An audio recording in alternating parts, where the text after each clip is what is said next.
10 random magic cards. 10 random magic cards. I think I bit that melody from I Love the X on VH1. You guys remember those? I love the 70s. I love the... You remember those. You're old like me. Random card. First one, Swarm of the Bloodflies. It's actually just Swarm of Bloodflies for 5 mana here. 4 and a black for a 0/0 insect with flying that enters with 2 +1/+1 counters. Whenever another creature dies, put a +1/+1 counter on Swarm of Bloodflies. So that last line of text rhymes, and that's how you know the card is sick. This is from Khans of Tarkir originally. I know this art. I know you. It's kind of amazing that this is not played in Commander. It's probably because it's a 5 mana 2/2 and that you don't want to be there. But, you know, Elisil Core, you want to sacrifice some dudes in your Aristocrats deck. This guy gets huge quickly, but it doesn't even have to be your guys. It's just any creature. Whenever any dude dies, it gets a +1/+1 counter.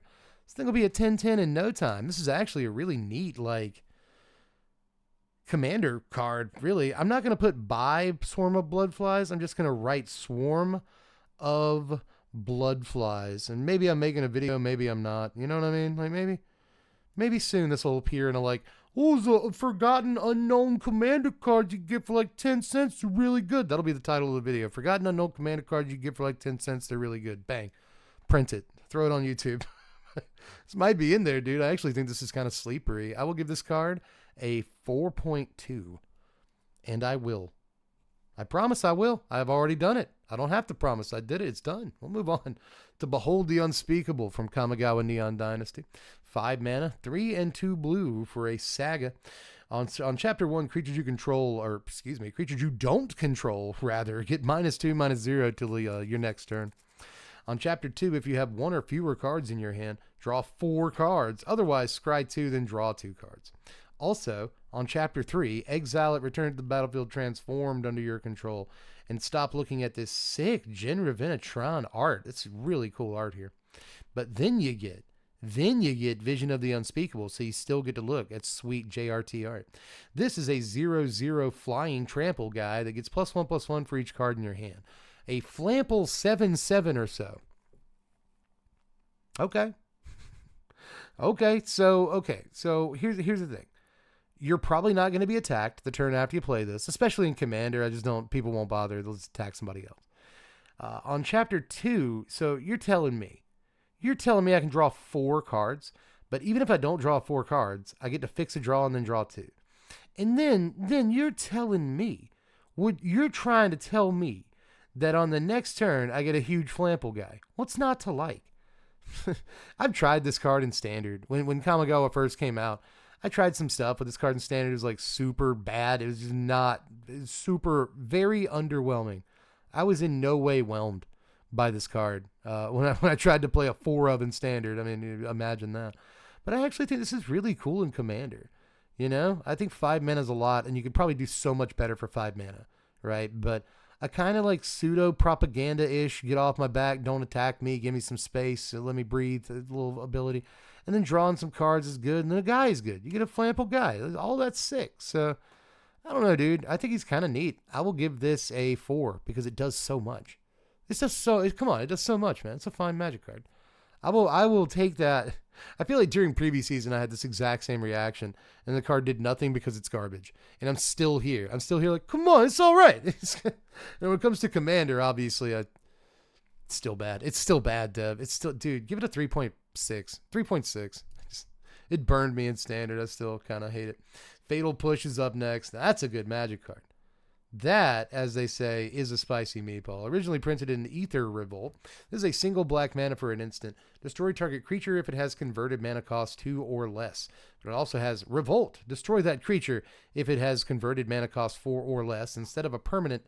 Wait, what am I talking about? Destroy that creature if it has converted mana cost 4 or less instead if a permanent you controlled left the battlefield this turn. All right, we got through it. Everyone knows what Fatal Push does. That's why I kind of went like autopilot halfway through reading it. Fatal Push destroys a small guy. Unless a permanent you controlled left the battlefield this turn, and then it kills a slightly larger guy. This is a fantastic removal spell. Just an all-time historic removal spell. It doesn't look like much at first, and then you realize that especially in competitive Magic, most creatures people play are so small that you don't, mana-wise at least, that you don't ever have to even revolt this. But it's pretty easy to revolt it if you have to, right? So, again, just an all-time banger removal spell here. Is it Ether Revolt? I know that, like, it's got the revolt ability, but something's telling me that's not right. No, that is correct. Ether Revolt was... I just feel like this card's older than that. But yeah, again, Fatal Push, there's a reason it sees play all the way back to Legacy. You know, just one of the better removal spells ever printed for competitive Magic. But it does port over pretty well to Commander because, again, you've got your pick of the litter of any Magic card you could ever play in the history of Magic, which means you're going to play some of the most efficient creatures in the history of Magic. And Fatal Push is going to be good against all of them, too. So I'm going to give Fatal Push an 8. I'll give it an 8. I'll leave it at that. I think this is the best kill a small guy removal spell of all time. Just simple and clean, 1 mana, instant speed. You really can't get better than that. So, again, all-time banger here. You belong in the hall, my friend. We'll move on to Cinder Barons. Have we done these before? I'll just assume that we have done these before and give them 4.8. Next is Dreamstone Hedron. We did this not long ago, actually. Wasn't this art? But well, maybe it was, but we have done this card recently. Decree of Justice. We did this card literally yesterday. What are the chances? I honestly want to know what the statistical chances. I don't even know if you could work that out. We hit the same card that's not a basic 2 days in a row. Wow. Buried Ruin is the actual next card from Bros War Commander, but originally printed in Magic 2012. This is a land that enters untapped. You can tap it for a colorless mana, or you can pay 2, tap it, and sack it to return an artifact from your graveyard to your hand. They have printed this into oblivion at this point, but it's still like 50-60 cents to get a copy because, like, good Magic card. Just altogether decent Magic card you can play in a bunch of different Commander decks that care about artifacts. So good utility land here. I'm going to give it 6. I like lands. You'll note that I like when lands come into play untapped, and I tend to score them very highly as a result. But, you know, this is just get back one of the key artifacts you built your deck around. Seems good in Commander. Next is Welder Automaton from Ether Revolt. We looked at this recently too, honestly, because I went on and on about how if you have enough mana, this is infinite damage. And sure, Dev, yeah, I guess. Next is Sip of Hemlock from Theros. This is 6 mana, 4 and 2 black for a sorcery. Destroy a creature, its controller loses 2 life. That's sorcery speed. You could have easily made this an instant. This could have been an instant and it would have been totally fine, dude. But especially as a sorcery, this is pretty black, man. So I'll just give this a 2.5. It still destroys a creature. Next is Archon of Emeria. That is a good card here. 3 mana, 2 and a white for a 2/3 Archon with flying. Each player cannot cast more than 1 spell each turn, and non-basic lands your opponents control, ETB tapped. Just a solid card, man. It'll cost you about $2 right now, and if you want it for Mystery Booster 2, with a white border, it costs $1, which I think is worth it. I like white bordered cards. I just think they're kind of neat. But I have to score this. Fantastic utility piece right here, especially if you can work around the rule of law effect on it. I'm going to give Archon a 6.1. Is that too high or low? You let me know. I'm not sure on this one, but these like sick utility cards are really valuable to me at least. So maybe I'll cool my jets a little and just say 6. Just a solid 6 on Archon. I think it's good. Next is Catapult Squad from Only Ever Onslaught. This is 2 mana, 1 and a white for a 2/1 soldier. It's actually a human soldier. Tap 2 untapped soldiers you control. Catapult Squad deals 2 damage to an attacking or blocking creature. That's kind of neat. That's actually kind of neat if you're building a soldier's deck. You know, you don't actually have to block with your soldiers. You just tap them down and, like, you know, snipe stuff. That seems okay, dude.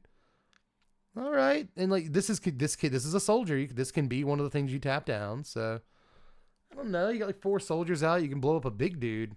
So like really dare people to attack you, right? Because you just like, and the cool thing is too, you can make blocks and then tap your soldiers after blocks, right? I don't know, dude. It's really cool in soldiers. It was only ever printed once. That's kind of wild. I tend to rate cards like this in the context of their creature type, right? And in this case, like, if you are playing soldiers, this is, I mean, I like this too much. I like this too much. I really do. But all that said, I'm going to say that this is a 4.3. I think it's pretty good, guys. Let me know how you feel about this card. Have you ever seen this card? I played during Onslaught. I don't remember this guy. Are you playing solo? There's a guy in the comments, or at least somebody. I hate to say it's a dude. I have no idea. There's somebody in the comment section that I've seen a few times here recently. I know you're on soldiers because of Myrel. That's right. I did. Myrel was in my like cards that are more expensive than you think video, and somebody in the comment section there was like, you know, I just want to build soldiers, man, and like Myrel is too expensive for that deck. So I feel your pain there. But this, hey, you want a budget soldier to slip into that deck? Here's a good find. I like it. I like that a lot. But next is TARDIS, which we've already done. We've actually already done TARDIS. Thank God. So we'll move on to Akron Legionnaire. So bad. Originally printed in Legends. This is an 8 mana, 6 and 2 white, 8/4 giant soldier. Except for creatures named Akron Legionnaire and artifact creatures, creatures you control can't attack. Not creatures can't attack. Creatures you control can't attack. And for that, you get an 8 mana 8/4. You get a vanilla 8/4. What a bad card, dude. 1. This is a 1. This is a 1. You understand? It's not a Legionnaire. It's actually a giant soldier. So I guess put this in your soldiers deck. Don't. This is every bit as bad in your soldiers deck as that last card is good. So bad. So bad. Dude, such a... Why did we print this? 1. It's a 1. 3 1s in the same week. That's wild. That's so bad.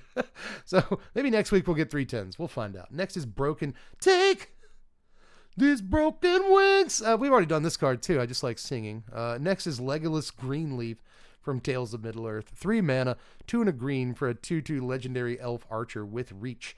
3 mana, 2/2 reach. Not really setting the world on fire. It also can't be blocked by powers with creature 2 or less. So, okay. Whenever another legendary creature enters the battlefield under your control, Legolas gets a 1/1 counter. That's good. Whenever Legolas deals combat damage to a player, draw a card. That is also good. Okay, so I guess what you want to do is play this and then immediately play another legendary creature. That puts its power at 3/3 and makes sure that almost nothing that actually, like, I don't know, man. It's like, can't be blocked by creatures with power 2 or less.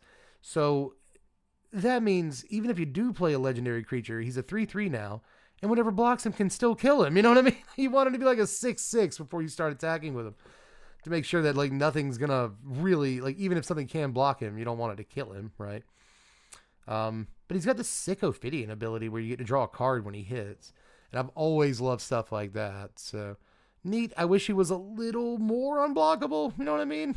But I imagine he can probably find somebody at the table that's just got a bunch of 1/1s and a 2/2, you know, like a gutter snipe and some goblins. He can get in on them. So maybe this is a better card draw factory than I think it is. But altogether, I want it to be better. Just, you know, not descriptive enough, but if it were just slightly, maybe we can do it again a little better this time. You know what I mean? I'll just give this a 4.7 though. I mean, that's not terrible. It's not worth that much. That card is almost an uncommon, dude. Give it a 4.4. That's correct. Next is Feral Ghoul from Fallout. 3 mana. Have we done this card? Yeah, I think we've actually done this. It's not good, so I'm glad I get to re-roll. I don't love it. So next is Sauron's Ransom from Lord of the Rings here. 3 mana, 1 a blue and a black for an instant. Choose an opponent. They look at the top 4 cards of your library and separate them into a face-up pile and a face-down pile. Put 1 pile into your hand, the other into your yard. The ring tempts you. So random ring tempts you, ruining the card here. It's not ruining. It's extra gravy, right? Like, extra value is always good, but I just feel like every time I see the ring tempts you, I'm like, come on. Well, one way or the other, that's just me. This is a fact or fiction type effect at instant speed for only 3 mana, and you probably get 2 cards off of it. Sometimes you get 3. Or maybe they trick you, right? They give you 3 face-up cards that are kind of all right, and then 1 face-down card. And that one must be good, but it's like just a land, you know what I mean? They try to get all smart on you. really giving your opponent some choice here, but I still think the card is pretty good. I will give this a 4 point. I'll give this the 4.8 I wanted to give the last card. Sure. Let's move on to Midnight Clock, a scourge in a just brawl. If you didn't know, it's an important card in that format. 3 mana, 2 and a blue for an artifact. You can tap it for a blue. You can also pay 2 and a blue to put an hour counter on it. At the beginning of each upkeep, it gets an hour counter. Note, by the way, it's not your upkeep. The beginning of each upkeep, put an hour counter on it. When the 12th hour counter is put on clock, shuffle your hand and graveyard into your library, then draw 7 cards and exile Midnight Clock. I think this is a steal at 50 cents. I really do. I think this is a phenomenal commander card. And 50 cents is, that's worth it, I would say, dude. It only takes a few turn cycles, right, to get this to, strike 12 or whatever, and then cast Time Twister, which might not be like the absolute best effect in the world, but often it will be by that point in the game, right? This will give you a fresh 7, and that's just insane. So, good Magic card, dude, and it is proven that it can wreck a format. 1v1 commander, right? So, cool card. I will give this, or at least Rusko can wreck commander. I will give Midnight Clock. I'll give it a 5.7. I think it's a more than playable rock, right? But that is all for today, apparently. That can't be. I will do, since this is the last video I'm batching for the week, I will do a bonus card today too. What's it going to be? Island with a Godzilla on it. That's sick. Next is actually Ogre Sentry. A 2 mana 3/3 defender. Come on. That doesn't count. That doesn't count. Next is Mountain. It really didn't want me to bonus card today. Hardened Scales. That's a good reroll, everybody. That's about as good of a reroll as you can get. This was originally printed in Cons. Is that right? Yeah. Okay. I was right. A single green mana for an enchantment. If one or more +1/+1 counters would be placed on a creature you control, that many +1/+1/+1 counters are placed on it instead. You have to say +1 3 times in a row to properly read this card. It always just like makes my brain kind of frizz a little bit. Just pop and sizzle. But either way, this is obviously a wildly good Magic card, right? Come on, dude. I believe that if you want a cheap version of this, you can do, Enchanting Tales. Oh, no, that's $3. Why is it $3? Huh. Interesting. Well, from Cons, it's only like $2, and that is just a great price, dude. If your commander deck cares about +1/+1 counters, you are running Hardened Scales, kid, along with a bunch of other cards, but Hardened Scales is the baseline, dude. Just only a 1 mana for this is kind of unconscionable. It's almost broken, but not quite. You know what I mean? Like it's verging. So I'm gonna give Hardened Scales an 8. Right at an 8. It's a little esoteric, right? It's sort of narrow. There are a lot of cards. Don't get me wrong. Don't take my meaning incorrect. There are a lot of cards that give +1/+1 counters. So it's not narrow in that way. I just think that when you pigeonhole yourself into just a +1/+1 counters matter strategy, there's a lot of other stuff you're leaving on the table and not doing, right? So, and sure, like +1/+1 counter decks can draw cards. So like maybe I'm just being weird here. I'm being wrong again, but I've just always felt like the +1/+1 counter matters strategies are kind of just narrow in their execution. Narrow in the way people have dreamed and brewed them up, but it doesn't mean they're not really, really strong and have ridiculous synergy. And Hardened Scales, if you can get it early in the game, is a huge part of that. So it deserves that 8. It has done a lot in competitive Magic as well in its time. So it's kind of a legendary card here and deserves probably every bit and more of that 8, but I'm going to stick with 8 here on this one. But that is all for today. I will see you at some point tomorrow. Tomorrow in the timeline as I'm recording this. Well, in my timeline, tomorrow's Tuesday and Tarkir spoilers start. But as you watch this on Saturday, we're 5 days into preview season. We're taking the weekend break, and all that. But I will record more batching videos on Sunday, which is tomorrow on your timeline, and like 6 days away for me. So if that wasn't confusing, you're smart. Either way, I'll see you guys tomorrow. Bye.